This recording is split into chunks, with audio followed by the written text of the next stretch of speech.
time is the only currency you spend without knowing your balance. Spend it wisely. Prioritize meaningful moments. Invest in growth, health, and relationships. Cut distractions and focus on your goals. Your time is priceless. Don't waste it on what doesn't matter. Kung alam mong pahalagahan ng oras mo, tumataas din ang value nito. Pare-parehas tayo mayroong 24 oras kada araw. Nasa sayo lamang kung paano mo ito gagastusin. Reminder lang, ang oras ng bawat isa ay may hangganan at walang nakakaalam kung kailan ito matatapos. Kaya bumangon ka na dyan at kumilos habang may panahon ka pa at hindi pa huli ang lahat.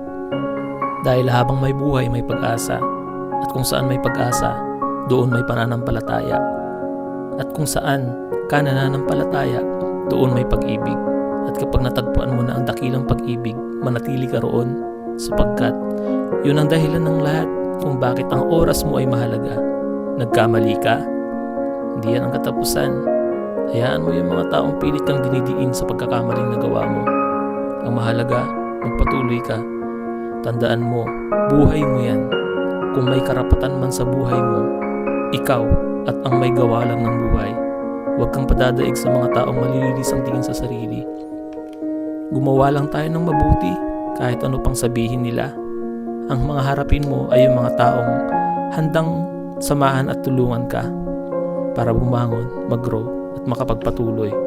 Kung hindi nila gusto yung way of growing mo, kung hindi nila gusto yung way of changes mo, kung hindi nila tanggap yung mga bagay na tinatangkilik at sinasampalatayanan mo, hayaan mo sila. Ikaw ang naghahanap ng kapayapaan. Ipalagay natin palagi na marami tayong dapat kailangang maunawaan at maintindihan. Tulad ng paalay, manatili tayong mababa habang parami ang bunga. Kaya halika na, bangon na at magsimula tayo. Ating gawin ang lahat ng bagay sa ngalan ng pag-ibig. Yun lamang kapatid.